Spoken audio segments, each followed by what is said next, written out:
You know, there's an expression in the Gemara, which is a very, very important expression. The expression is Teirehi v'lilmid ani tzarich. The simple translation of those words are Teirehi, that this is an issue of Torah.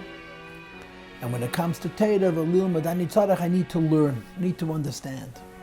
There's a whole sugi in Gemara with a whole series of cases where the reason somebody asked a question was Teirehi v'lilmid ani tzarich. In other words, this statement, Teirehi v'lilmud ani tzarich, itself has a variety of different interpretations, beginning with the idea of Yagel Teira v'Yadir. You don't need a reason to learn Torah other than to learn Torah per se. And the Eibishter gave us the Torah, and He gave us a mitzvah, that is v'agisa b'yom and v'layla. The fact that it's in Torah is enough of a reason for us to learn it. But there are, of course, additional interpretations of that statement, Teirehi v'lilmud ani tzarich. One of the more esoteric ideas that is associated with this phrase, or even if it's not associated with this phrase, it's associated with the idea which this phrase is speaking to, is that if something is in Torah, it can be understood. We believe, like it says in Chassidus, that Nimnu v'gomru k'shal tzuvas harashba, that Kvayachal the Eibishter is nimna nimnois. And this is, of course, discussed in so many places in Chassidus, particularly the Rebbe's Hadrin from Tafshin Memvov and Rambam. The idea of nimna nimnois. Nimna nimnois means that the laws of logic are creations, as opposed to being the absolute truth, absolute laws. And the laws of logic are creations that the Creator isn't bound by. In other words, Hashem is not limited, does not have to operate within the parameters of reason and seichel and understanding, because He can do whatever He wants. He's a kol yachol. So then why do we study? Why do we try to understand? Why do we try to make sense out of HaKadosh Baruch Hu? So on the simplest level, we try to understand, because if we don't understand, we have no relationship with. In other words, you can have simple faith, which works, but if you want to have a relationship with HaKadosh Baruch Hu, you have to use your mind to understand. This is true even in philosophy, in Seichel and Nusha. Human beings study the world and extrapolate from the world about its creator. But on a deeper level, the Eibishter gave us a Torah. And the Torah is His Chochmah, it's God's wisdom. And of course, when it comes to Torah, when it comes to Hashem's wisdom, which He inspired us with, Gila Devora Vayadei Avodah Vanavim, it's true that everything in Torah can be understood, which is what the meaning of that statement is. Teirehi v'lilmud ani tzarich. But there are things in Torah that can only be understood once once they're given to us. In other words, in Seichel and Nusha, human intellect, human logic, philosophy, if it doesn't make sense, it's false. The only basis that you know it by is logic, and the only thing that's acceptable as logical within those parameters is what you can observe from the world, from the creation. In Torah, you have ideas that you would never be able to figure out by yourself. But once Torah says them, you can make sense out of them. You can study them and analyze them and understand them. And that's the meaning of this phrase, Teirehi v'lilmud ani tzarich. If it's Torah, I can understand it. Sometimes you have Chesed HaMasik, sometimes you have Chesed HaMusik, sometimes I may not be smart enough. Sometimes the idea may be abstract, but that's a limitation that has to do with the person or a circumstance. But if something is written in Torah, it's called Chochmasei Shel HaKadosh Baruch Hu, the wisdom of HaKadosh Baruch Hu, and as such it can be understood. In other words, the Torah, which is the blueprint of creation, is written within the parameters of Seichel and Nushi, of human, not Seichel Nushi, of Seichel, of intellect. Which means that ultimately every single thought in Torah can be understood on all levels. That's the definition of Torah, that's Chochmasei Shel HaKadosh Baruch Hu. And of course, you never end. No matter how much one studies and understands, there's more and there's deeper and there's higher, including how the Rebbe explains to Ras Yishol Mashiach, Helam Sheni B'Mitzias, and so forth and so on. But it remains a constant that if something is in Torah, it is ultimately the wisdom of HaKadosh Baruch Hu. And if it's the wisdom of HaKadosh Baruch Hu, at least in principle, and in theory, it's understandable. And that's the meaning of this statement on a higher level. Teirehi v'lilmud ani tzarich. If it's Torah, it can be understood. Now, why am I bringing this up?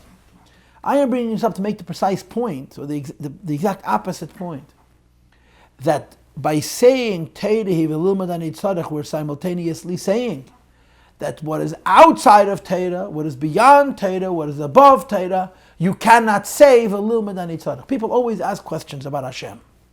Can God do? Can God not do? How does it make sense? How could Hashem let this happen? And so on and so forth. Anytime you ask any question about HaKadosh Baruch Hu, there is an assumption in that question. An assumption. And the assumption is that there's an answer that makes sense, an answer that you can relate to, an answer that you can agree with. In other words, a logical answer.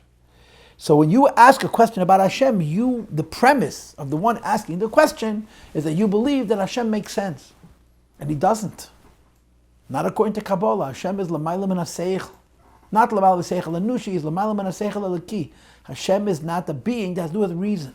The philosophers hold that the essence of Hashem is Chachma. And the Mukabbalim hold that the essence of Hashem is Ein Seif and Ein Tchila and Bilti Mitzias and so on. And accordingly, the truth of HaKadosh Baruch Hu isn't logical. In other words, not that there aren't answers to explain the questions we may have, you're not entitled to ask a question. Asking a logical question about a supralogical God is a waste of time because it's apples and oranges. So we have two ideas. You have the relationship with the Eibishter and His world, as it's recorded in the Torah, in His blueprint, where we say, Torah hi v'lilmad ani tzadich, it's Torah and I can learn it and understand it. And you have a ceiling, so to speak. Above that ceiling is where you're no longer talking about the way the Eibishter revealed Himself, Chachmasei shel HaKadosh Baruch Hu, the Torah, but it's outside of the Torah. And of course, what we know from Chachmas HaKabbalah is that as Kabbalah developed, they taught us higher and higher and higher things. There's a Sikha from the Rebbe, Takeh. A Sikha from the Rebbe. When did the Rebbe say this? It must have been Memhei. When the Rebbe talked about the Tzimtzumim for Tzimtzum B'Rish Bashas Kisisa, I think. Not Moged the Kesicha. Where the Rebbe quoted the Psukim that the Rambam brings. Veistach Dvash, V'cholov, Tachas L'Treinecha, Kvei D'Lekim Haster Dover, and so on. And what the Rebbe said is that there's sort of, and I'm paraphrasing, and I'm using my own language, my own form, is a middle level. The lower level is Teira hi v'lilmad ani tzadich. If something is said in Teira, I'm entitled to learn it and understand it and question it, including Seides HaTeira, including Kabbalah and Chassidus. Then there's a level which is not Teira at all, that it's not the pshat, you can't understand it, it's not logical.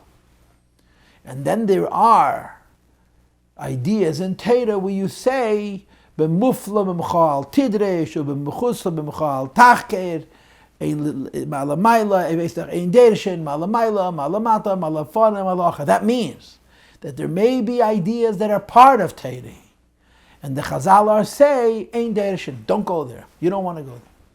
So in other words, even in the Torah, which is ultimately Chachmas Shel HaKadosh Baruch Hu, there are ideas where we say, leave it alone. And the impression that you get, and that Sikha the Rebbe was trying to say, that there are inyanim that the Rabbeim didn't talk about because of mufla muchal tidrish. In other words, not that it's not logical, but you don't, certain places you don't go.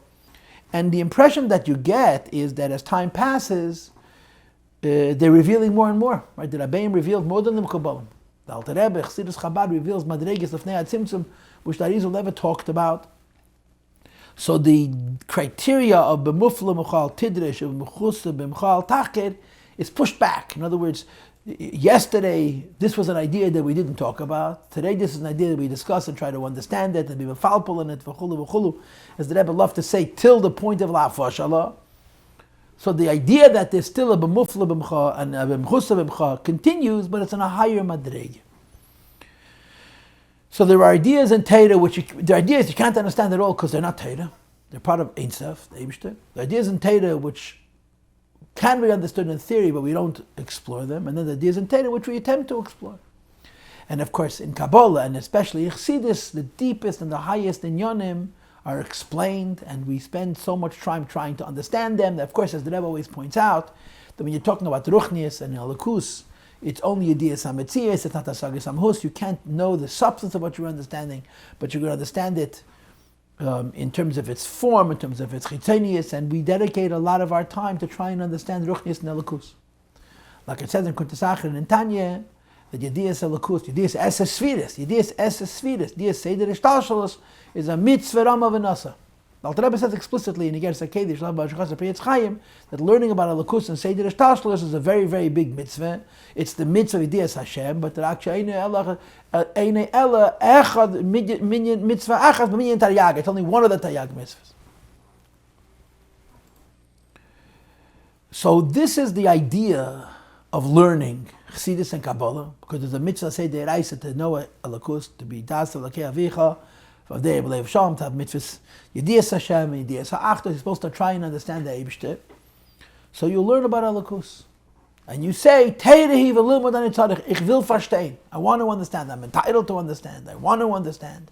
I'm going to try and understand, and so forth.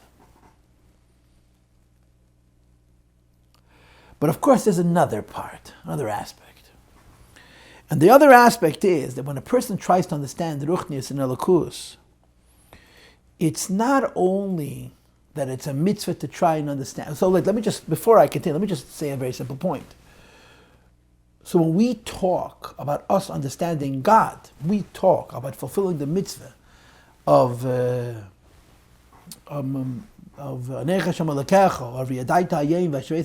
we do the mitzvah saseh of Yedias Hashem, we're not really we're not studying Hashem per se. This Yedias Hashem is not what Hashem is. It's rather the Yedias Hashem which is found in Torah. Takendis psukim, V'nei Hashem Elokecha asher tzesicha me'eretz Mitzrayim v'beis avodim, Shema Yisrael Havai Elokeinu Havai Echad, V'yadaita hayim v'ashveis el vavecha, Ki Havai hu Elokim, B'shamayim ma'av, V'laretz mitachas, Ein eid, Ata areis ladas, Ki Hashem hu Elokim, Ein eid milvadei, Ani Havai alei shanisi, and on and on and on and on. So we're actually not learning Hashem per se, we're learning Torah. Which tangentially, parenthetically, is an interesting sticking point, right? In Chochmas Chitonius, in the secular world, the entire arena of knowledge is about exploration and discovery. And I don't only mean in the sense of finding a new species of animal or a new territory someplace on earth, but to understand more deeply the building blocks of the universe, to understand more what the Eibishter made his world out of, to go deeper and deeper, and to discover new particles, to discover new laws, to discover new patterns, to discover new matter, etc., etc., etc. So what you're doing is you're going where no man went, right? You're looking at the world, you're asking questions, and in the process of answering these questions, you're searching for things that no one has ever found. And when you find them and you're able to use mathematics to predict them, and then you make an experiment and you prove them, so then you've discovered something that was not known. You found something that nobody knew. You're going from the known to the unknown. So you start off with information. The information leaves you with questions. The questions need answers. And you pursue answering these questions by being what they call creative, stepping outside the box and trying to go where no person went before intellectually, come up with an insight here. Yidden do the same thing. Yidden do the same thing with Havdil. But we do it inside Torah. It's not free fall. In other words, we don't just philosophize. We learn Torah. The Psukim are Torah. The Chazal are Torah. The Sifrei Musar, Chakirah, and Kabbalah are Torah. And Chassidus is Torah. And we try and understand Hashem not for what He is, but for what the Torah tells us about Him. And the argument is that if the Torah talks about it, it can be understood. If it's outside of the Torah, it's ultimately beyond comprehension. And it's silly and foolish to go there, so to speak. So as I started to say earlier, there's another reason why there's an inyan of learning about Elokus. Besides for the first idea that it's a mitzvah deraisa v'yedias Hashem, and the expression that's from the Gemara that I quoted, Teirehi v'lilmud ani tzarich. And that is that when you understand Elokus, you personalize it. If you understand Hashem, Hashem comes closer to you and you come closer to the Eibishter. Like Alter Rebbe says in Tanya Perek Daled, the idea of makef and mukef. When you understand the concept in Elokus, your brain is surrounding that idea is surrounding your brain, and the Rebbe says, stark gekocht, und Tibi gesagt 100 Mal, v'yichud zeh lamayla. I'm sorry, I had the wrong Tanya, yeah? V'yichud zeh le'nimtze b'dugmosei klal b'gashmias. I'm sorry, I'm not giving you the quote correctly, but the Teichen Advarim is that there's no unity, b'kol tzad upina, there's no unity like it like the unity between a human being and the Torah that he learns, the Elokus which he internalizes. In other words, understanding godliness is about making godliness intimate for us, closer to us, relatable to us. And we're not doing this chas v'shalom to diminish HaKadosh Baruch Hu. We're doing this to bring Elokus closer to us, to make godliness something which is warm in its relationship with us, as opposed to cold and clinical or surgical in its relationship with us. So why did I just spend 15 and a half minutes talking about this notion of Teireh Hiv'ilum Madani Tzarech? Because I want to introduce the middle of the Maamar Haluas of Kol Goyim. This is class number 3. The first class was the beginning and the end. We explained Haluas Hashem Kol Goyim, Shavchu Kol Umi, Gaval Rechas, V'emes Havaya Le'elam Halukah. The second class was the Pasuk V'omdu Ragla V'yemu Ala Razeisim. That it was going to split, and you have Mizrach, and you have Ma'ariv, and you have Tzafon, and you have Darim, and so forth and so on. Today's class is the iyun, is the haskola, is the biur, the philosophy, the mysticism that underscores, that supports the material we learned in the previous class about V'amdu Ragla B'yemu Harazeisim, that there's Zeisim and there's Harazeisim and there's Bekiya Sahar. These ideas are going to be explored today. And of course, the premise in learning this is that we can learn it. The premise in learning it that we can actually understand it and draw distinctions. In other words, this is not just babble. It's not just words that have a basic significance that we talk about casually and superficially and simplistically and have some sense of. But these are ideas that we can understand thoroughly, and notwithstanding how subtle they are. So there are all kinds of ideas. There are all kinds of ideas. Higher ideas and lower ideas, simpler ideas, more complex ideas. But one thing is true. If it's an idea, it has a parameter, has a limit, has a box, has a form, and we can talk about what it is. We can talk about what it isn't, we can talk about what it is, we can talk about how it's different than this thing and the other thing, what's higher than it or lower than it. It's all in the arena of limud, iyun, and havana, and asaga. So we're learning about ideas that we want to understand, and the better we understand them, the more real, the closer they come to us. So let me sort of say what I said before one more time. Okay? Hashem created the world, period. Yeah? How did he do it? The answer is, I don't know. I don't know. How did he do it? He can do whatever he wants. It's a kel yachal. It has to make sense. It has to have an order. It has to have steps. It has to have a before. It has to have an after. I don't know. He did whatever he wanted. He obviously did it because we're here. We couldn't have come into existence on our own, and so on. But there's a second question. It says in the Torah Hashem created a world. And there's a very, very big difference between the simple statement, God created a world, and the statement, it says in the Torah, God created a world. The difference is when you say Hashem created a world, so on the lowest level, it's a philosophical truth. And on the highest level, it's a superlogical truth. You can't understand how and why, he just did it. But on the third level, there is the idea that when Torah says, Bereishis bara Elokim, besides for that pasuk telling us a fact that Hashem created the world, it's also the fact that Torah Hiv'ilum Madani Tzarech. It can be understood, and therefore it must be understood. And it's something we must engage in to understand, in our understanding of Elokus, which is a part of our understanding Torah say Shel HaKadosh Baruch Hu, the Eibish's Heilige Torah.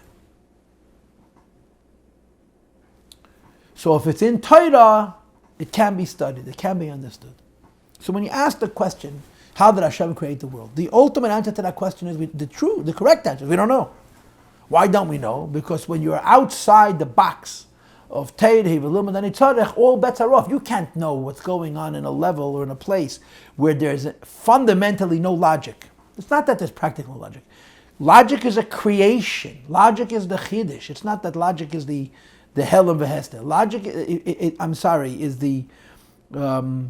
is the design. Logic is a novelty. Logic is a chiddush. And be'etzem, there isn't logic.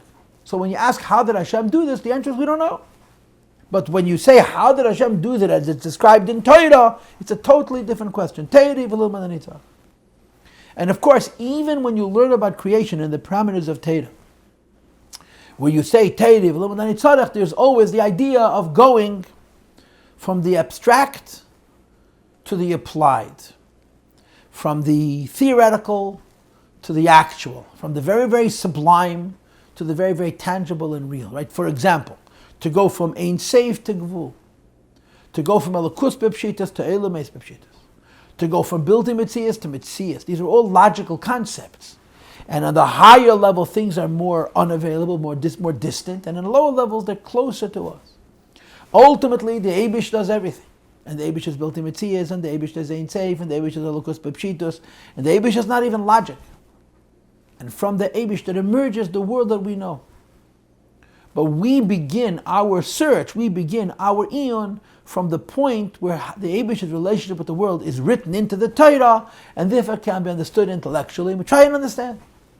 And the fact of life is, at the higher levels, we understand very, very little. It's called Yediyas HaMetzias. The lower levels we understand much better. It's called Asagas HaMahus, because it's closer to us. It's more real, it's more tangible. So when we study the Torah, and in the way it describes creation, on the higher levels we're relating to the ideas in a very, very, very indirect way. And on the lower levels you're relating to ideas in a much more intimate, and a much more personable, and much more pnimiistic way. So having given you these introductions, I want to say two words, and use these two words as the basis for what amounts to my second introduction. The two words are the word Ilah and the word Siba. We have Ilah v'Yolul and we have Siba Mesubiv. You have in the Pasach Hallelu, which we say out of Shabbos, there's a Maamar from the Rebbe Rashab in Shua Samaches where he explains a lot of the words. And some of the words that he explains are the words Antu Ilas Ha'ilas V'Sibas Hasibas. Ilas Kol Ha'ilai, Sibas Kol Hasibas. Hashem, the word Ilah means cause. The word Siba means indirect cause. Ilah means a direct cause, and Siba means an indirect cause. So Ilas Kol Ilas. Ilas means the direct cause of all direct causes. And Sibas HaSibas, Sibas Kol HaSibas means he's the indirect cause of all indirect causes. Now what's the difference between a direct cause and an indirect cause? What's the difference between a direct cause and an indirect cause? I'll give you a very, very simple example. If you want an example of what's a direct cause versus an indirect cause, if you're a teacher and you come into a classroom and you tell your students to do something, whatever it is, and they listen to you, you're a direct cause. But if you're the President of the United States and you say that you think that all parents and all teachers should teach their children to do kach v'kach, and then the President's words are repeated to the superintendents of the schools, and the superintendents repeated to the principals, and the principals repeated to the teachers. And each time it's repeated, what it is that the President thinks should be done is modified and translated and reapplied. And then when it finally gets to the teacher in the classroom, it's gone through many, many changes. What the President said is very, very far away. For the teacher teaches his student. That would make the President an indirect cause. In other words, he's not making what happens in the classroom happen. He's setting a series of steps in motion which end in the classroom. And it's not only that it's a cause of a cause of a cause, it's indirect. Because what he says in a very, very different way. I mean, maybe this mashal is incorrect or inadequate, but the basic idea of direct and indirect you understand. What is direct and what is indirect when it comes to Hasidus? So the answer is a direct cause is in the effect. And an indirect cause affects the effect, but he's not invested in it. Yeah, I push the table moves, yeah? So when I push the table moves, that's a direct cause. Why? Because my hands and the energy that I have in my hands is physically pressing against the table and creating friction where my hand meets the table, and the friction of the ground is not that gripping, so my hand's friction against the table and the force that I exert is stronger than the resistance that the earth, as it holds onto the table, or the table holds onto the earth, would create from its friction, so it moves. That's a direct cause. You push it and it moves. So Ilah means A is affecting B by going into B. It's called influencing directly. You don't just see that it happens, you don't just make that it happens, you're a part of the process of the happening. That's a direct cause. An indirect cause that because of you things happen, but you're not invested. There's no islapshus. You don't put yourself into the effect. It's just that because you exist, there is certain effects. How do you understand this in Lashon Kabbalah and Lashon Hasidus? How do you understand Lashon Kabbalah? There's a lot of different ways that you could express this. But I'm going to give you what is one of my favorite, okay? Technically, Kabbalistically, it's the difference between Sevav Kalaman and Amala Kalaman. The relationship between Sevav Kalaman and the world is indirect. The marshal of Sevav Kalaman is will, Ratzon. Ratzon moves the world, but Ratzon is not his slapshus. Ratzon doesn't have a tzimtzum in the world. Memale Kalaman is a direct cause, because the marshal of Mala Kalaman would be Seichel Amidus, the Koyches HaNefesh. And a koyach elyon is mislabish, and a koyach tachten, it's invested in the lower faculty, which is the concept of a direct cause, meaning to say that the ilah is in the owl to have the effect that it has. But the marshal to understand Mamala Kalaman and Sevav Kalaman is oir and chayes. Oir and chayes. Oir and chayes. But you have the expression oir chayes v'keach in the letter from the Rebbe Rashabat, Yitzchak Kislev, oir v'chayes nafsheinu nitan lanu. Oir and chayes are very different things. Because Eid is like Sevav Kalaman and Chayes is like Mamala Kalaman. What's the difference between Eid and Chayes? The difference between Eid and Chayes is very simply this. I tell my students all the time that sometimes they come across a word and you don't know what it means, ask him his last name. If you want to understand Oyer and you want to understand Chayes, ask them what their last name is. Oyer's last name is Me'ein Hamoyer. The last name of Oyer is that I'm a reflection, I represent my source. Chayes, last name, is Lahachayes. Life exists to enliven bodies. Hashem created life because there are bodies, there are casings, there are forms that need to be given life. Which means Oyer exists because there's a source. So when Oyer relates to the world, that's indirect, because it's not the definition of Oyer. The definition of Eid is not about world, the definition of Eid is about Eibishter. It's only that because there's Eid has an effect on the world, but it's called indirect, Siba. Chayes only exists because bodies exist, because physical things exist, because form exists. And therefore Chayes is designed for the sake of the thing to which it's giving life. Chay lahachayes. So when life goes into the body, it's b'derech eslapshus. In other words, when you talk about Oyer Han, let's use the word Oyer HaNefesh and Chayes HaNefesh, right? Oyer Chayes, which would be like Makifim and Pnimim, Sevav and Mamal, yeah? Oyer HaNefesh is one, there's one light, light's infinite. And when the Eir HaNeshama comes, and this is, Eir HaNeshama is the wrong word, the Eir of Chaya Yechida, the Eir of the Neshama, the infinity of the Neshama, comes into the Guf. There's no tailoring, there's no specializing. It's not like there's one kind of Eir in the Seichel, different kind of Eir in the Lev, and a third kind of Eir in the Yad, and a fourth kind of Eir in the Regel, because Eir is infinite. And infinite relates either to nothing or to everything, and it relates to nothing and to everything exactly equally. Eir is b'chol makam b'shava, ein tzaftim tzalamatak me'lamayla mamish. But it's not a slapshus. That means to say, when Ein Sof comes into you, Ein Sof comes into the world, it touches you without being touched. It affects you without being affected, because there's no slapshus. Like the Rambam writes, when you get to the Menias Agalgal, right, in the beginning of Rambam, the Rambam's talking about Hashem and the proof that Hashem exists, and we see the involvement of Hashem in the world, and one of the things that Rambam writes is that the Eibishter is Menias Agalgal b'keich she'ein lehefsek. B'li gufa, b'li yad. I don't have a Rambam in front of me, so it's not a verbatim quote, obviously. And the Rambam writes that Hashem makes the world stay in motion. Right? Newton has a law that says that motion is perpetual with no energy, no additional energy. But that's not what it says in the Rambam. And how do you reconcile Newton with the Rambam is a discussion for big goinim, and we're not big goinim. The Rambam says if something is in motion, something has to continuously keep it in motion. And if you want to keep something in motion, you have to exert effort, energy, right? So if you have a dreidel, you spin it. How long is it going to spin? As long as your energy is going to thrust, keep the dreidel spinning. When it's going to dissipate, the dreidel is going to fall down. The weight of the dreidel, the friction in the air, and the gravity are all going to slow the dreidel down. It's going to stop. So in order for something to be moved, you have to move it. And in order for something to move, you move it by pushing on it. The Eibishter is mani esagalgal b'keich she'ein li hefsek. The Rambam writes in the Nevuchim, the Rebbe brings it in a lot of places in Chassidus. Ein tnua b'li gevulas kiyim tnua sivuvis. There's no such thing as a motion which is infinite, except the motion of going around and around in a circle, because going in a straight line is always finite.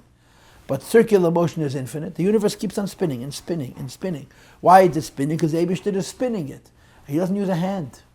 He's not spinning like you spin a globe. He's not pushing on it. The Eibush is manias agalgal b'keach she'ein lehefsek. He's moving the universe without a power, without limiting any power. And also, he doesn't have a hand.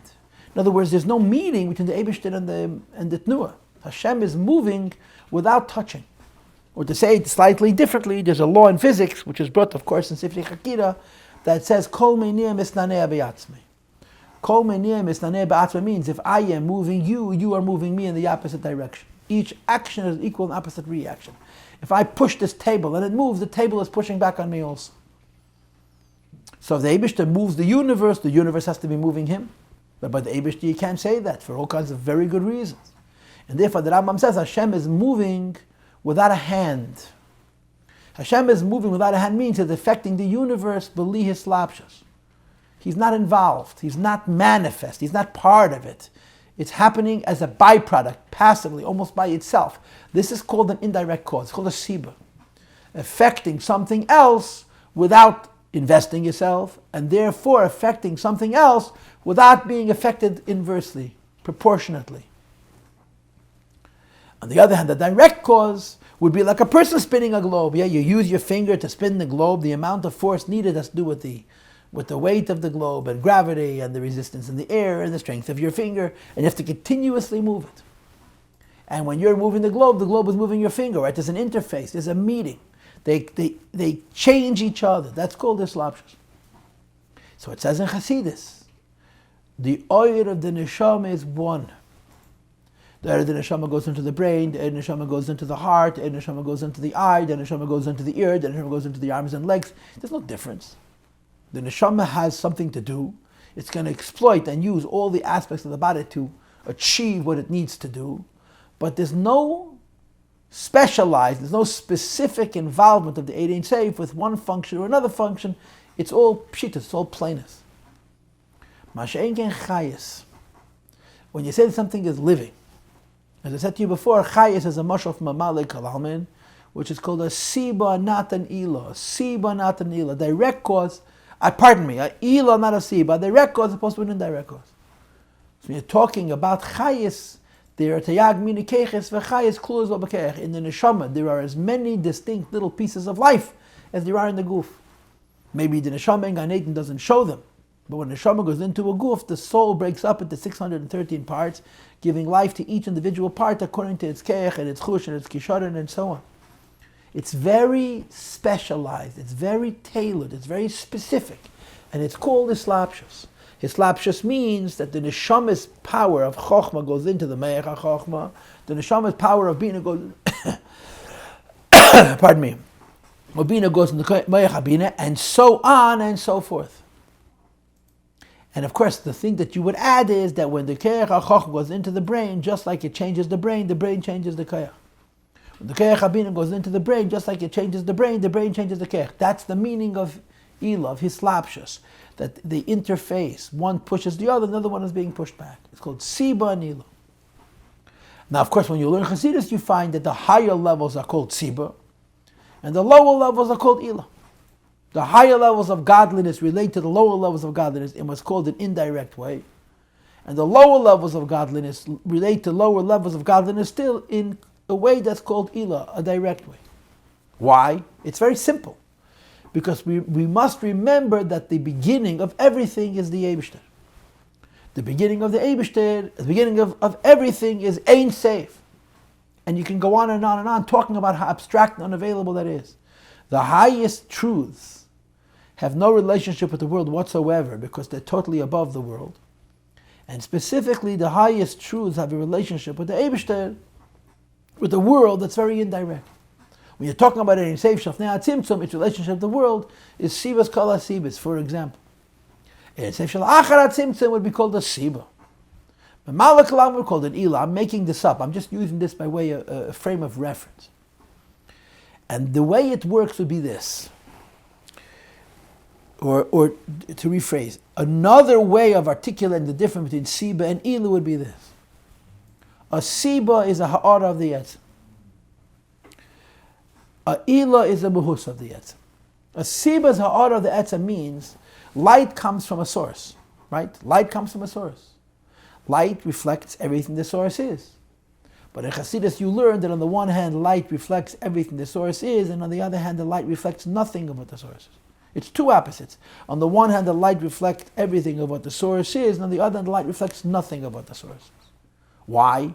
Because none of the source is in the light, because the light is reaching us b'derech si, but not b'derech ila. Hashem is not giving us the light is simply reaching us.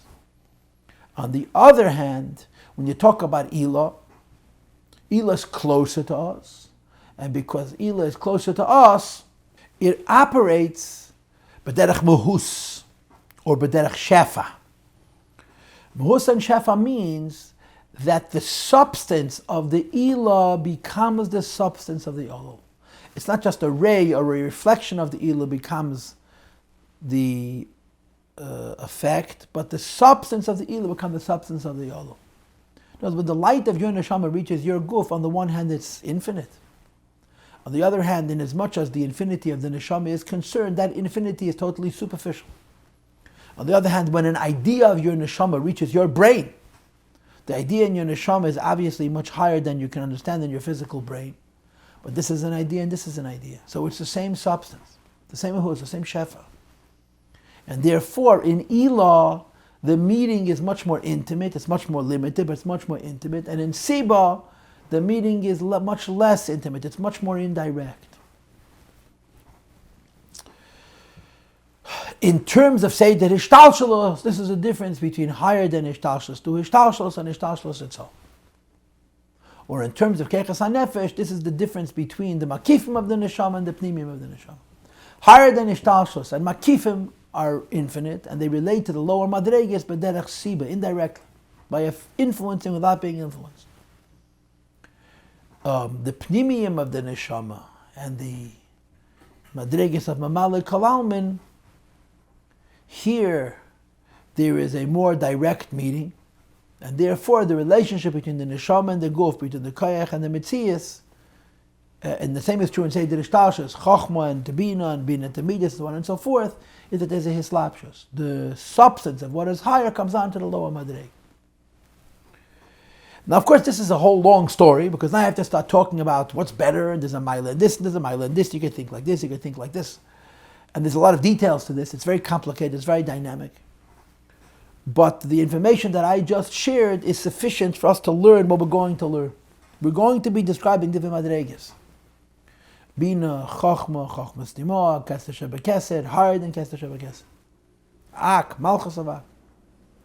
And the basic point is going to be that the relationship between the highest levels and the levels immediately below them is called Siba. An infinity comes from Ak to Kesed, but it's only a Ha'ara. An infinity comes from Kesed Shebekesed to Chochma Stima, it's only a Ha'ara.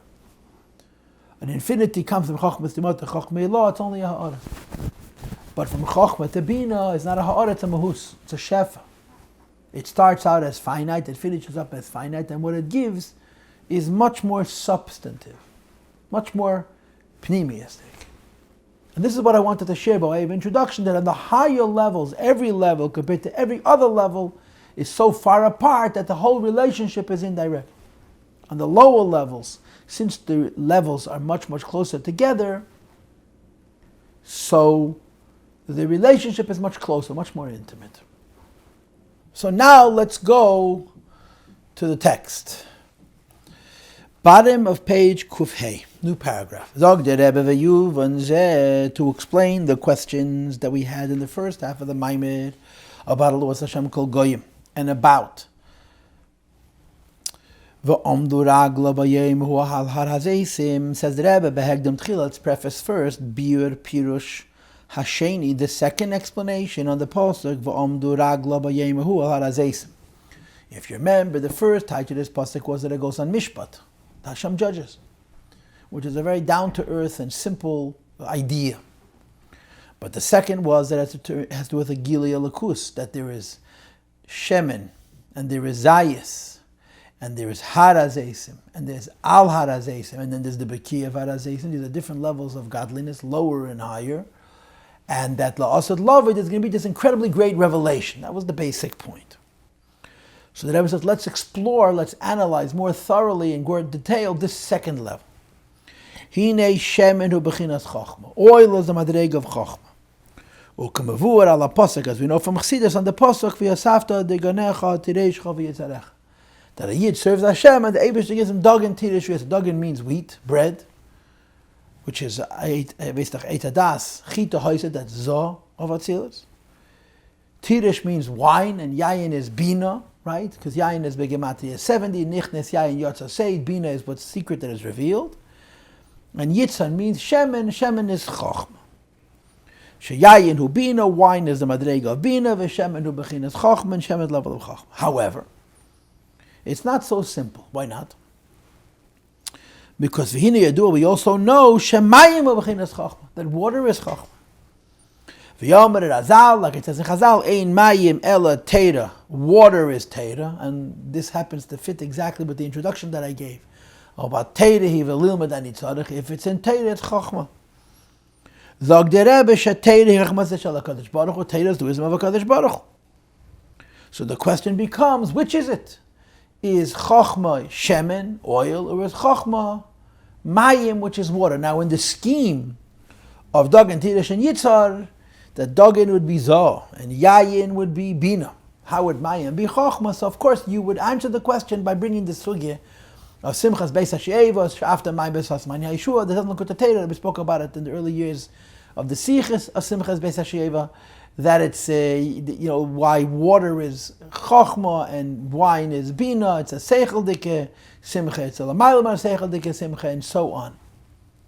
But here we're comparing and contrasting two chachmas, water and oil itself. So the Rebbe says the teretz is ki b'chachma yeshna b'klos beis madregas. There's two levels of chachma.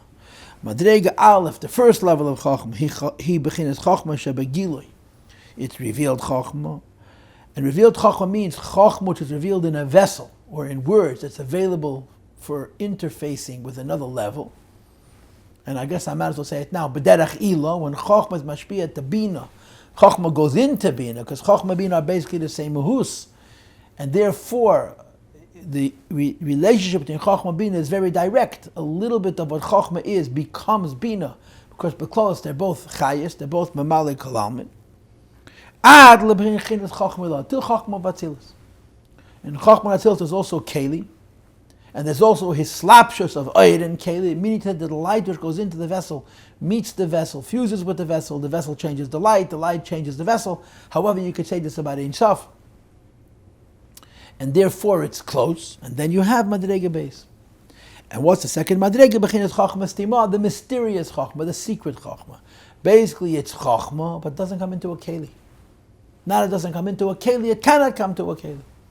It's seichel shaba'ed. It's a level of chokhmah which exists without a relationship to any form. So again, let me, so to speak, get ahead of the curve and say chokhmah stima's relationship to chokhmah law is very different than chokhmah law's relationship to bina. Chokhmah law's relationship to bina is b'derech his lapshus, b'derech ilah, because chokhmah is a mahus and bina is a similar mahus. So when one goes into the next, there's a meeting of the two in a way that they influence each other directly. But Chokhmah Stima is also Seichel, but it's Seichel in Oyer. And Chokhmah Law is Seichel, but it's Seichel in, for lack of words, in Chayis or Shefa, although Lamaila is not so posh. So the distance between Chokhmah Stima and Chokhmah Law is much greater than the distance between Chokhmah Law and Binei Law, and therefore Chokhmah Stima to Chokhmah Law is called Siba. The light of Chokhmah Stima is the source of Chokhmah Law, but it's not that the substance of Chokhmah Stima becomes Chokhmah Law because they're too far away. Says the Rebbe, 3 lines on the bottom page, Kufay Zehu HaHefresh bin Mayim L'Shem, and that's the difference between water and oil. Mayim b'chinas Chokhmah Gloya, water is a mashal for, is the mystical concept of revealed wisdom, and therefore it has the properties of Mayim. Like for example, water, Shahim B'Teva Agila, the nature of water is that it wants to be revealed. How do you see this? Water flows downwards from a higher level to a lower level. The reason why water physically has a tendency to go down is because Shamayim Mitad Atzman, water by themselves, is in a tendency to be drawn down and revealed because its inyan is gilui. Achenim shachim galim, turn to page kuvav. But I come to the lowest place. Now, of course, you can ask the same question about shemen. Shemen also poured and it goes from a high place to a low place. But we don't define shemen by where it's going to, we define by shemen where it's coming from. And there are 2 points the Rebbe is going to make about shemen. The first is that shemen comes from an olive, and then there's olive, it's hidden and secret, and you have to extract it. And the second point, which you see on the bottom of this page, that shemen is tough. Al gabi mashkin, when you mix one fluid with another fluid, the oil always floats to the top. Or say it more precisely, the other fluid is heavier, so it falls to the bottom, and the oil is left on top. And there's a shayla b'chal if there's chibur or not. In other words, oil doesn't mix, it doesn't come down. Says the Rebbe on top of page Kuvav, Masha ein kein shemen as opposed to shemen. That means the basic definition of shemen is that it's tamun u'mechusa b'hazesim. It's covered over and hidden, concealed inside an olive. And of course you can ask the question, is the oil inside the olive, or is the oil inside the olive, is mifkat pkid, just being held there, but it's a separate substance? But however you're going to explain the way oil is inside of an olive, when it's in an olive, it's concealed. There's a special effort has to be made, which is called tisha, which is to smash, to crush, in order to bring the oil forward. So the Rebbe says, this is the difference between Chochmah Elah and Chochmah Stimah. Remember, Chochmah Elah is also only a flash, right? It's Chochmah. Chochmah is an intuition. Chochmah is an enlightenment. Chochmah is a very quick and fleeting inspiration. But the nature of Chochmah is that it begs to be binasized, to be taken and to be analyzed and to be thoroughly departmentalized and compartmentalized until you have something real from it. Chochmah Stimah is not a minor revelation, it's a hiddenness at its basic condition. This is how we understand Chochmah Stimah. Shemitzad Atzma, its natural state is bestimus vehelim, is blocked and hidden. We know that revealed wisdom comes from concealed wisdom, and again, concealed wisdom is not just deeper and higher. It's of a different light category. What's the difference in concealed wisdom and revealed wisdom? Revealed wisdom is spoken about in words, because words can carry it. Kalim, Asias. Concealed wisdom is light or enlightenment. It doesn't have words. And the distance is extraordinary. And when Chochmah Stimah becomes the source of Chochmah Elah, it's b'derech ha'ara. They're very, very far apart. The substance of Chochmah Stimah, when it becomes Chochmah Elah, is so insignificant that you can't even call it shefa. It's only a ha'ara. It's only a siba. And therefore the Rebbe says, V'gam k'shenimshach mimena, when Chochmah Stimah, when the level of wisdom of light is going to come down bechinas Chochmah Gluya, to be the source of light, of wisdom, which we can relate to, Ein zed isn't, shebechinas Chochmah Stimah atzma ba bagili. It's not that some of the mahus, or substance of Chochmah Stimah itself is transmitted and transformed into Chochmah Elah. That's not the case. Ki'im, shebechinas Chochmah Stimah nisheres behel. The level of Chochmah Stimah remains hidden as it was before it was inspiring Chochmah Elah. It's an indirect cause. So it will come a revelation in Chochmah Gluya, in wisdom which is revealed. It's very difficult for me to find a mashal for this, but I mean, think about it in these terms. Yeah, when you have a student, you teach. So depending on the nature of the substance of what you're teaching, some things you can teach directly. Some things you can't teach directly, so you use a mashal. Some things you can't even use a mashal, so you use a remez. Something you can't even use a remez, so you use a chida, which means a riddle. Those things that you communicate directly, the teacher is actually giving his wisdom to the student. When the teacher gives the student a riddle or a hint, did the teacher teach the student? The teacher gave the student a hint or a riddle, and if the student figures it out, it's the student's work, not the teacher's. Why? Because what the teacher gave is so far removed from what the student received that when the student processes, it's a brand new thing. It's a completely different thing. So if you wanted to talk about Chochmah Elah and Bina, you would say a teacher teaches a student an idea without needing extra measures.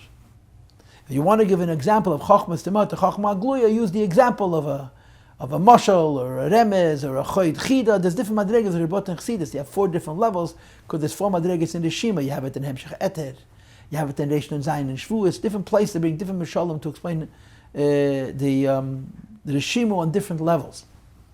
And when something is coming from a more remote place, to a place which is very distant from it in terms of level, it happens b'derech siba, not b'derech hila, like giving a hint or a riddle. As we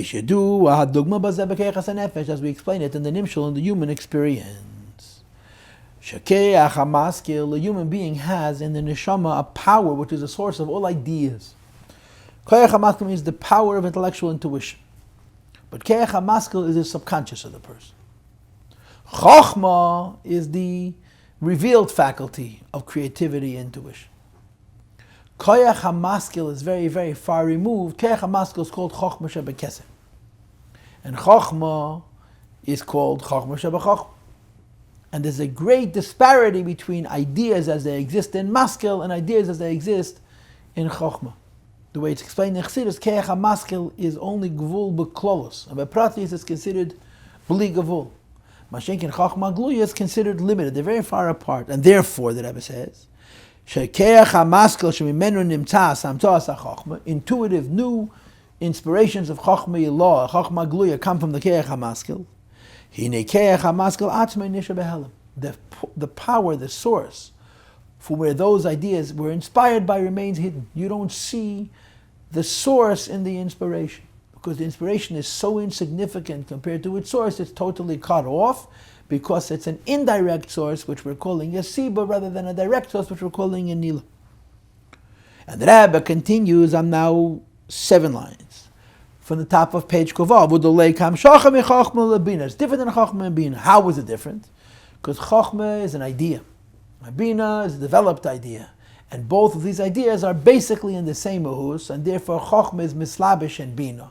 It doesn't just affect Bina and influence Bina, it becomes Bina. Bechinas nekuda bechol, the point which goes into the hechel, which is Bina. Shenakud is a Chokhmah atzma, the point, the inspiration of Chokhmah itself, nimshachas bebina, is drawn down into understanding.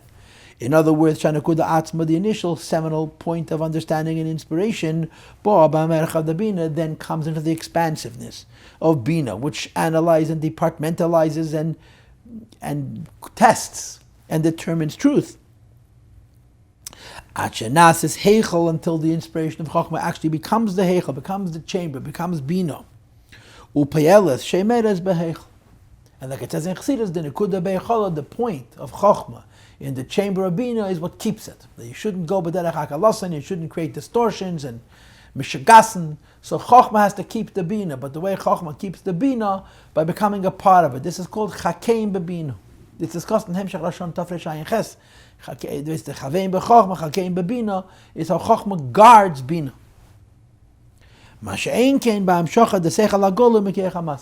As opposed to the way an idea of Chokhmah comes from higher than Chokhmah, which is called Maskil.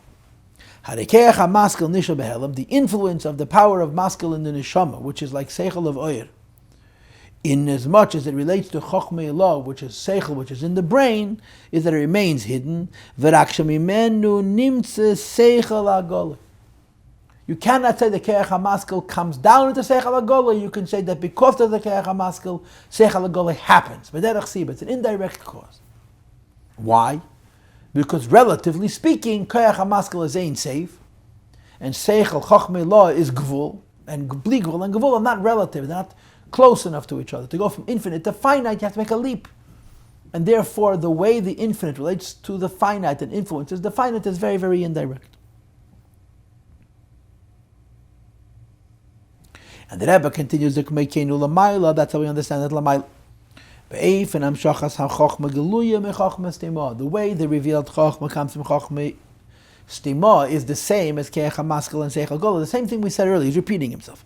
Shebchin is Chokhmah Stima, the level of Chokhmah which is in Oyer. Nisheres behelam remains hidden, v'rakshu menu nimtzas, bechin is Chokhmah Gluya, it's an indirect cause for Chokhmah Gluya. And he brings that ayat ma'posek, because of it is written, v'chokhmah miyayin timatzeh. Chokhmah emerges from its source in a way that's called me'ayin. Me'ayin means we don't know where it comes from. And a way that's called timatzeh b'derech metzia, as if it's brand new, as if it has no source. Why? Because hamshachas chokhmah gluya mechokhmah stima, the emergence of the revealed chokhmah from the chokhmah in oil, the chokhmah that's hidden is b'derech metzia. It's like you find something which you'd not expect to find. because there's no proximity, there's no erech, there's no closeness between Chochmah Stima and Chochmah Ilah, so the relationship between Chochmah Stima and Chochmah Ilah is indirect. The higher Chochmah compared to the lower Chochmah, even though they're both called Chochmah, is like Ayin. Nikras b'shem Ayin. The emergence of Chochmah Ilah from Chochmah Stima requires a quantum separation, which is either al de parsa or either through a parsa, which is a thicker screen, or de tzimtzum, which is a lesser screen. Now the Rebbe doesn't mean, there's no mukadis here, right? When you say parsa and you say tzimtzum from keset to Chochmah, from Chochmah Stima to Chochmah Ilah, de parsa, de tzimtzum, the question becomes, which is a greater tzimtzum? Is parsa a greater tzimtzum or tzimtzum a greater tzimtzum? Now usually parsa is a greater tzimtzum than tzimtzum, but that's only talking about the lower parsois. The higher parsois could be faket, like you have in the second chelik of Ayin Beis, barichis parsois which are higher than atzilus. And over there, the reason there's a parsa is when you want to be mamshech in safe from a higher level to a lower level, it comes through a shini hamahus, but it comes through a shini hamahus, but that the second level is also ain't safe, like the mashal of shaitis. So be that as it may, the Rebbe says to go from Chochmah Stima to Chochmah Ilah is a huge separation. That even though this is Chochmah, this is the cause, and this is the effect, it's all indirect. So the Rebbe goes back to the mashal. Mayim is Chochmah and Shemen is Chochmah. But there's a great distinction. How is it? The Mayim, the entire idea of water is to be drunk and to come down into the world. It's like revealed Chochmah. It's the first of the revealed spheres, a light in a vessel, light in Kli. Automatically has some closeness to the test spheres, the 9 spheres that follow. B'derech Eslapshus and b'derech Ila, not b'derech Sibo, u'befrat l'sfira Sabina, particularly to Bina, which is the closest sphere after Chochmah. Mashenkin Shemen, as opposed to oil, which is made of Chochmah Stima, it goes to the secret Chochmah. Like the two ideas that I mentioned earlier, that Shemen is Kalul in Azayis, and the idea that Shemen has no Chiba with other Mashkim. She nivdelas masfiras, that she removed from the spheres, Gam, bebechinis Chochmah, even from Chochmah. Only Chochmah emerges from it. So basically, what the Rebbe just told us is that when you have the pasuk, so lower than Zayis is Shemen. Like Shemen comes from Zayis, Zayis is higher than Shemen, and Har HaZeisim is higher than Zayis, and Al Har HaZeisim is even higher than Har HaZeisim, as we discussed in the previous shir that I gave, right? And even Shemen is only Chochmah Stima. And now the Rebbe pushes it up. We just compared and contrasted Chochmah Ilah from Chochmah Stima. And we said that Chochmah Ilah's relationship to Bina is Ilah. Chochmah Stima's relationship to Chochmah Ilah is Siba. And now the Rebbe goes higher. Where does Chochmah Stima come from? Chochmah Stima comes from Keser Shebekeser. Golgalt. Now understand this. Chochmah Stima and Chochmah Ilah are both called Chochmah. It is only, this is a Chochmah which has ACS, this is a Chochmah that doesn't have ACS. Chochmah Stima compared to Golgalt, the Keser Shebekeser, is comparing Chochmah to Ein Sof itself. Ein Sof has everything in it, including Chochmah. But it's not defined by Chochmah, it's defined by Ein Sof. If Chochmah Shaba'er is so far removed from Chochmah, which has ACS and Kalim, that you say that Chochmah Stima is only a Siba, an indirect cause of Chochmah Ilah, so Keser, which is a Ratzon for Chochmah, in other words, Ein Sof, that includes everything, is even further away from Chochmah Stima. If Chochmah Stima compared to Chochmah Gluya is indirect, Keser Shebekeser to Chochmah Stima is even more indirect. And that's what the Rebbe says now. V'hinei Tam Adavar, the reason why. Mash'eif and Amshachas Chochmah Gluya Mebchinas Chochmah Stima, that there's this great distance between Chochmah Stima and Chochmah Ilah, the revealed Chochmah. Is Mashabachin as Chochmah Stima Atzma, because Chochmah Stima's relation to Chochmah Ilah is indirect. Because Chochmah Stima itself, Ein and Imshach as Bechinas Chochmah Gluya is never revealed in Chochmah Gluya. V'rak she'emen nimtzas ha-Chochmah. Chochmah Ilah happens from Chochmah Stima, but it's not B'derech Islapsho, it's just B'derech Sibo. Says the Rebbe, reason for this is because the reason Chochmah Stima relates to Chochmah Ilah from far away is because Chochmah Stima was also created from a level that's far away. Chochmah Stima is a Siba for Chochmah Ilah, and Chochmah Stima's source is also a Siba for Chochmah Stima. In other words, the Rebbe is arguing that the reason it's this way on the lower level is because it's this way on the higher level. Now you should be entitled to ask a question. Eibazeh Chochmei Lo Lagabe Bina should also be Siba. In other words, if the reason why the lower level is Siba, not Ila, is because the higher level is a Siba, not Ila, so Chochmei Stima and Chochmei Lo is also Siba. And I'm not sure what the answer to that question is at the moment. But Chalefon, that's what the Rebbe is saying. That Chochmei Stima, Lagabe High and Chochmei Stima is certainly a Siba, not a Ila. The Bechinas Chochmei Stima or Bechinas Chochmei Shabbat Chochmei Stima is the Chochmei in Keser. V'amshechosa is Bechinas Keser Shabbat Keser. The distance between Keser Shabbat Keser and Chochmei Shabbat Keser is greater than the distance between Chochmei Shabbat Keser and Chochmei Vatzilus, because at least these two are called Chochmah. Hine, Eif and Amshachas Bechinas Chochmei Shabbat Keser, Bechinas Keser Shabbat Keser, the emergence of Chochmah within Keser, from Keser and Keser, is even a greater indirectness. It's even more of a Siba as opposed to Ilah, who Shebechinas Keser Shabbat Keser, the level of Keser Shabbat Keser, which is only a will for Chochmah, is Rak Siba as an even more indirect cause. Lamshachas Bechinas Chochmah Stima to Chochmah Stima. And the Rebbe repeats again, the pasuk V'Chochmah Yayin Timatzei. Just like we said the pasuk V'Chochmah Yayin Timatzei, between revealed Chochmah and hidden Chochmah, we're saying the pasuk V'Chochmah Yayin Timatzei between hidden Chochmah and the Keser Shabbat Keser, the will for Chochmah. Now Chochmah means the hidden Chochmah, because at least there's Chochmah. Chochmah is the source of Atzilus. As they're going to explain later. And I'm not sure what later is. Hine. Chochmah Stima, compared to its source, which is Bechlal not Chochmah, it's only a Ratzon for Chochmah, Keser Shabbat Keser, is B'derech Metzias. Mitzvah, as a miracle. You find it without knowing where it's coming from. The Keser Shabbat Keser Bechinas Ayin Lagabe Chochmah Stima. The distance between Keser Shabbat Keser and Chochmah Shabbat Keser is also infinite and indirect. We mean Timtza Bechinas Chochmah Stima. So the Rebbe says, "V'liyez she'efen amshachas Chochmah Stima atzma." Since Chochmah Stima, compared to its source, is be'efen the me'ayin timatzei, happens indirectly. Therefore, Chochmei law from Chochmei Stima is also be'efen zeh. So it's a cascade. It's a series of steps. It's dominoes. If you were created b'derech siba, you will influence another also b'derech siba. But again, the question becomes, what about Chochmei Stima and Chochmei law? So the Rebbe says, "Upazeh yuvan mashe yeshnam beis deyes b'inyan shemen shetzaf al gabi hayayin." There's two opinions about shemen and wine. Right? Shemen floats on every other mashke, or every other mashke is heavier than shemen. It falls. So there's a halacha that if you have wine and oil in a cup, one is tummy and the other is tahir, does the one metame the other? So there's two opinions, im hu chibar ein chibar, they consider touching or not. So the Rebbe says, l'chayr any movement, you should argue for sure that it's ein chibur. Hare shemen v'yayin is chochmah bina. Wine and oil is chochmah bina. I'm sorry, they should for sure be chibur, right? Shemen and yayin, wine and oil is chochmah bina. Chochmah bina is teination l'mispashim. We know that chochmah bina are always connected. Why would there be even an opinion that says that shemen shetzaf al gabi yayin ein chibur? That oil and wine are not considered chibur. So the question was, l'chayr shemen is chochmah, yayin is bina, they're close. And the teretz is because shemen isn't chochmah. Shemen is chochmah stima. Mayim is chochmah. Who the teretz is, the liyes. Shemen mera b'chinas chochmah stima. Kanal shemen is the hidden chochmah. Or b'chinas chochmah stima, b'chinas nevdelas be'erech, b'chinas chochmah hagluya. The mysterious secret chochmah, chochmah in oil, is categorically removed from chochmah, which are the shaychas to Metzias and Caleb. The ideas in Chochmah Stima. First of all, Chochmah Stima's influence in Chochmah laws, but derech siba.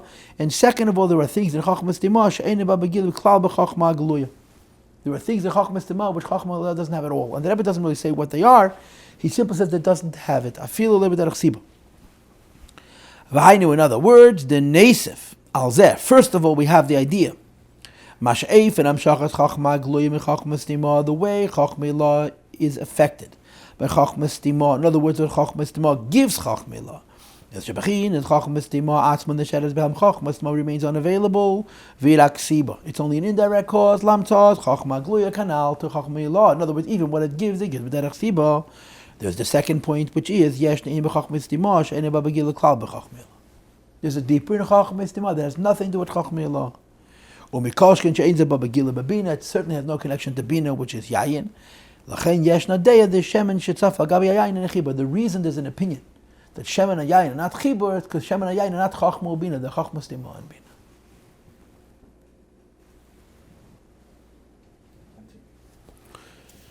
Top of page Kuf Zayin. V'hine.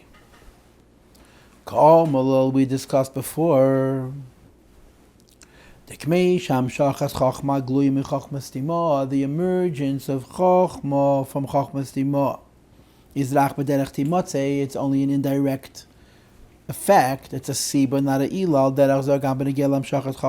The same is true. The way Chochma Stima comes, which is higher than Chochma Stima, right? Chochma Ilah and Chochma Stima are very far apart, but at least they're both Chochma. Chochma Stima from Ein Seif is Chochma from non-Chochma, which is even a greater distance, and there's certainly the phenomena of Siba. Zehu Gamkin Meya Pirushim, and the Rebbe gives an example by bringing you an unusual Pirush. Everybody knows the expression Nos Chilosan B'Seifim B'Seifim B'Chilosan, which is an expression which is found in Sefer Yetzirah. And this Pashat Makedah missing here. You plant the beginning in the end and the end in the beginning. Now normally we would translate Nos Chilosan B'Seifim B'Seifim B'Chilosan means the very highest and the very lowest.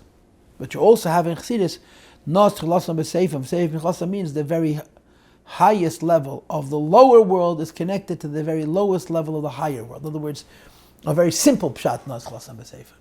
Just like we say this is the Tchila and this is the Sof, and Nos Chalasan B'Seifan, there's also like this, that the lowest level of the higher world and the highest level of the lowest world are Nos. Now, so why would you use the same expression twice, in such opposite ways? Because they share one characteristic, that whenever you use the expression Nos Chalasan B'Seifan, B'Seifan B'Chilasan, whether you're speaking about the very highest and the very lowest, or you're speaking about the lowest of the highest and the highest of the lowest, it's in the system of Siba. You wouldn't say Nos Chalasan B'Seifim B'Seifim B'Chilasan, say from Chochma to Bina. Why not? Because it wouldn't be Nos, it would be Mislabish. Nos means to plant. You would use the word Nos Chalasan B'Seifim B'Seifim B'Chilasan when you're bringing together very extremely different things. And classically, it's the highest level and the lowest level. And it's also explained about much more immediate relationships, the lowest level of the higher world and the highest level of the lower world, in cases where the higher world and the lower world are infinitely removed from one another. Right? The Zel Gamkin Meya Pirushim and Mashakosov. You have in Sefer Yetzirah a statement. Nos Chilosan B'Seifim B'Seifim B'Chilosan. You plant the beginning and the end and then the beginning.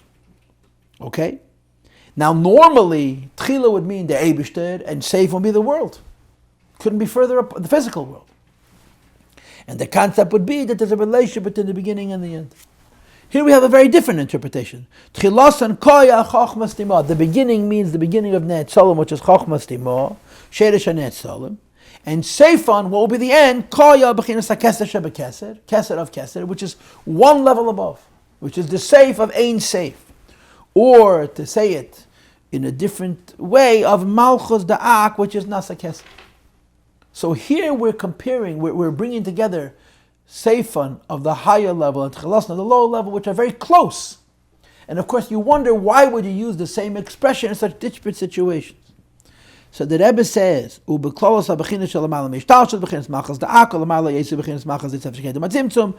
Eis Tofsim, I'm sorry that I'm davening those two lines. So the Chaynik is safe. Says the Rebbe, it's just like this. Kuf Zayin, 7 lines into the page. Hashayich is the Tchilasan B'Seifan.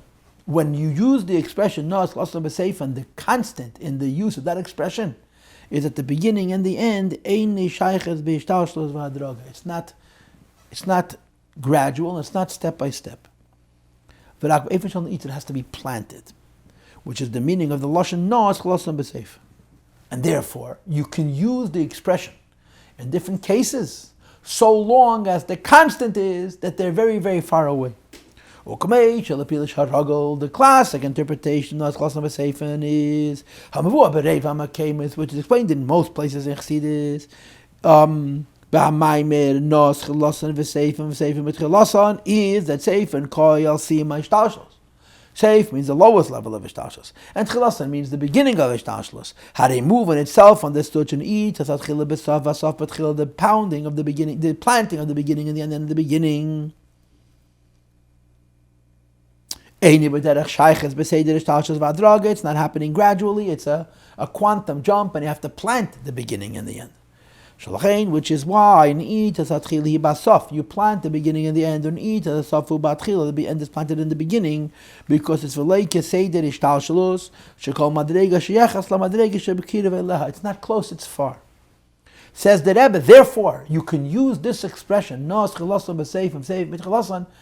two, so to speak, neighbors in Hishtalshalos, as long as the nature of their neighborliness is distant, like Siba as opposed to Ila.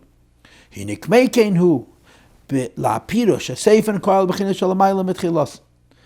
Seifan means the lowest level of Maitzel, and Tchila means the highest level of Netzalim. And nevertheless, the reason you can use that same expression, because even though they're one step away in terms of the map of Seder Ishtalshalos, it's B'derech Siba, not B'derech Ila. It's not a gradual association, not B'derech Neitza. It's planted. And again, we say the same thing. The end of the higher level is not being revealed in the lower level, it's just an indirect cause for it. So the Rebbe gave a correlation to Siba from the way we use Nos Chlasam B'Seifam, V'Seifam B'Chlasam, which tells you something very interesting. You can use the terminology Nos Chlasam B'Seifam, V'Seifam B'Chlasam more than one case, but you can't use it about two madrigas and ishtalshalos which are very close to each other, because then you wouldn't say Nos, then you would say Islavish. And now we move on to the second paragraph of page Kuv Zayin. I want to say something. The Rebbe was not a Hemsheichim Rebbe. The Rebbe did not say a lot of Hemsheichim. He certainly did not say very long Hemsheichim. 2 Maamar, 3 Maamar, 4 Maamar, 5 Maamar. We know from the Friedrich Rebbe and the Rebbe Rashab and the Rebbe Marash that huge Hemsheichim. The Rebbe usually said a Maimah Midei Shabbos b'Shabbatei. Every Shabbos said a Maimah of that Shabbos. The Rebbe once explained that the difference between Hemsheichim and a Maimah on the appropriate Shabbos is the difference between Tzaddik and Baal Tshuva. Tzaddik is every week a Maimah associated with that week, and Baal Tshuva has a cheshbon from way back. But the Rebbe has some Hemsheichim. From what I understand, the longest Hemshech the Rebbe ever said was this Tishrei, Tovshan Lamed Aleph. I think it's 11 Maimorim, and it's based on the first Chelik of Hemshech Chaim Beis, where he talks about really Reach. But it revolves around the pasuk that you have over here. Hashem Elokai Ata Reimemeka. There's a whole bunch of words which finish with the words Kisamta Me'irgal. This little paragraph is the only part of this Maimir which connects this Maimir to that Hemshech.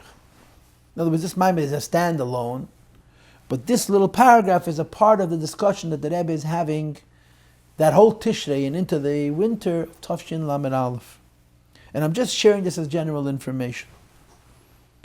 And once we understand the idea that there are close relationships between a higher level and a lower level, which are called Ila, and very distant relationships between a higher level and a lower level, which are called Siba, we can now connect it to Mashin Isbayit, Maamar Maked, to what was discussed in earlier Maimar. In the pasuk of the Shem, Melakayata Reim Mekah V'Geim Merki Samta Me'ir Legal. So it says in Zeyar She'isa Bezeir She'Havaya. The word Havaya is two things: Nekudei Law, a high point; Stima, a secret point. Now Ilah means Atzilus and Stima means Keser. V'Nesbayir Bazeh. So it's explained in Chassidus. The Ma'achakosa Bezeir Nekudei Law. The word Ilah, the higher point, means Lefish Yeshna Nekud Tata. When you say high, you can also say low. Ilah is Atzilus, it's Gila.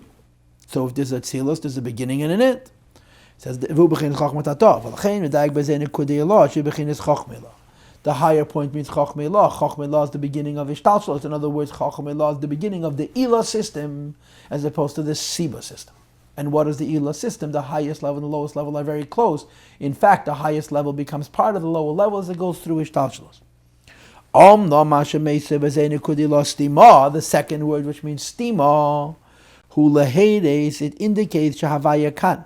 And the word havaya in this case is leilak chochmeilah stam. It doesn't mean chochmat atzilus, kim chochma stima. So ilah would mean that it has a tachtin.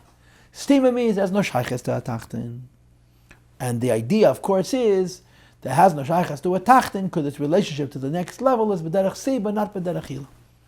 In the pasuk says about this, In other words, even Chachmei Lo Stima, which is so removed from Mishtalshlos, is raised to an even higher level. V'uaremes to bechinas Keser shebekeser. V'kanal, as we explained earlier, that Chachmei Stima, Chachmei shebekeser, and Keser shebekeser is much higher than Chachmei Stima, even though it's only one level above. But this is Ein Seif and this is Chachmei Neir. You raise up Chachmei Stima to a higher level, which is called Keser shebekeser. And this is called Nas Chilas Beseifan. The Seif of Ein Seif is Keser shebekeser. The Tchil of Netzalim is Chachmei Stima. Since Keser shebekeser is not a direct source of Chachmei shebekeser, it's only an indirect source. It's indirect source. To raise up Chachmei Stima to Keser shebekeser requires a huge effort because it's very far apart. Because Keser shebekeser is totally removed from Chachmei shebekeser. Now, we're done. Yeah, I gave you a shir, we learned tashtikkel, and I said some philosophy, and hopefully I taught you something and didn't just babble. But what does this have to do with the Maamar? What this all has to do with the Maamar is that when you speak about the highest levels, where you're no longer dealing with Ilah, or you're dealing with Siba, eventually you're dealing with a level which is so high that its relationship to the entire Seder Ishtalshalos is Shava. And that's called in the Pasuk, Ve'emes Havaya Li'elam. And that's called in the Pasuk, Al Har Hazeisim V'nifka Hahor. And when you reveal godliness from this highest of levels, which is called Emes Havaya Li'elam and Al Har Hazeisim V'nifka, so then it connects to the highest levels and the lowest levels, and therefore in one place you can have the concept of Ayin Umeis and the Ayin and the Zayin Ushpizin and all these wonderful things, and Al Derech Zeh you can have the din of Mishpat of Goyim and the idea of B'Magala Atzmos and Elamis, all in the same place. And we learned the Maamar. Could we learn it better? Probably. Could I have divided this Maamar up into more than 3 parts? Maybe. But this is efficiently. I couldn't divide it into 4. I have to divide it into 6. This is how we chose to learn it. I hope it's not too intense.